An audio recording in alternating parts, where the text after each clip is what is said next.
یعنی مجدد الثانی رحمۃ اللہ علیہ نے فرمایا پورے سال میں اللہ تعالیٰ کی جتنی رحمتیں نازل ہوتی ہیں، جتنی برکات نازل ہوتی ہیں، جتنا لوگوں کو بخشش فرماتے ہیں، جتنا لوگوں کو جہنم سے آزاد فرماتے ہیں، یہ ساری کی ساری رحمتیں، ساری کی ساری برکات، ساری کی ساری مغفرت اور جہنم کی آزادی رمضان مبارک کے مقابلے میں کروڑواں حصہ بھی نہیں بنتا۔ پیغمبر صلی اللہ علیہ وسلم رمضان مبارک سے 3 ماہ پہلے دعائیں فرمانا شروع کر دیتے تھے۔ پیغمبر صلی اللہ علیہ وسلم دعا فرماتے تھے اللہم بارک لنا فی رجب و شعبان وبلغنا رمضان، اے ہمارے پروردگار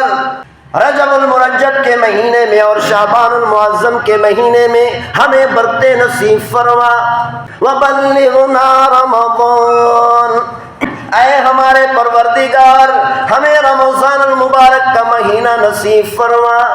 ہمیں رمضان المبارک کے روزے نصیب فرما، ہمیں رمضان المبارک کی تہجد نصیب فرما، ہمیں رمضان المبارک کے اندر تلاوت نصیب فرما، ہمیں رمضان المبارک کے مہینے کے اندر ذکر اذکار اور تسبیحات نصیب فرما، وبلغنا رمضان، اے ہمارے پروردگار ہمیں رمضان مبارک کی تمام رحمتیں اور تمام برکتیں نصیب فرما۔ سارے کہو آمین۔ اللہ ہمیں بھی نصیب فرمائے۔ رمضان مبارک کے مہینے کی برکتیں اتنی بڑی برکات ہیں، مجدد الثانی رحمۃ اللہ علیہ فرماتے ہیں پورے سال کے اندر اللہ تعالیٰ کی جتنی رحمتیں نازل ہوتی ہیں، جتنی برکات نازل ہوتی ہیں، پورے سال کے اندر رمضان مبارک کے علاوہ پورے سال کے اندر اللہ تعالیٰ جتنی لوگوں کی بخشش فرماتے ہیں، پورے سال کے اندر جتنے مسلمانوں کو جہنم سے آزاد فرماتے ہیں اور جنت عطا کرتے ہیں، ان تمام کی تمام برکات اور رحمتوں اور مغفرت اور جہنم سے آزادی کو رمضان مبارک کی برکات، رمضان مبارک کی رحمتیں، رمضان مبارک کی بخشش اور مغفرت اور رمضان مبارک کی جہنم کی آزادی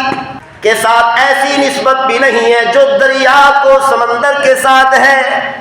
یعنی مجدد الثانی رحمۃ اللہ علیہ نے فرمایا پورے سال میں اللہ تعالیٰ کی جتنی رحمتیں نازل ہوتی ہیں، جتنی برکات نازل ہوتی ہیں، جتنا لوگوں کو بخشش فرماتے ہیں، جتنا لوگوں کو جہنم سے آزاد فرماتے ہیں، یہ ساری کی ساری رحمتیں، ساری کی ساری برکات، ساری کی ساری مغفرت اور جہنم کی آزادی رمضان مبارک کے مقابلے میں کروڑواں حصہ بھی نہیں بنتا۔ مجدد الثانی رحمۃ اللہ علیہ نے فرمایا اے کاش پورے سال کی رحمت اور برکتوں کو رمضان مبارک کی رحمت اور برکتوں کے ساتھ وہ نسبت حاصل ہو جاتی جو ایک دریا کو سمندروں کے ساتھ ہے۔ اسی لیے بھائی اللہ کی رحمت آ رہی، اللہ کی برکات آ رہی، اللہ کی بخشش آ رہی ہے، جہنم سے آزاد ہونے کا موقع مل رہا ہے، خوب محنت کرنی چاہیے، ابھی سے تیاری شروع کر دیں۔ پیغمبر صلی اللہ علیہ وسلم رمضان مبارک کے مہینے سے 3 ماہ پہلے رمضان مبارک کی تیاری شروع فرما دیتے تھے، اور ہم مسلمانوں کی کیا حالت ہے، رمضان مبارک کا مہینہ آ جاتا ہے پرواہ نہیں ہوتی۔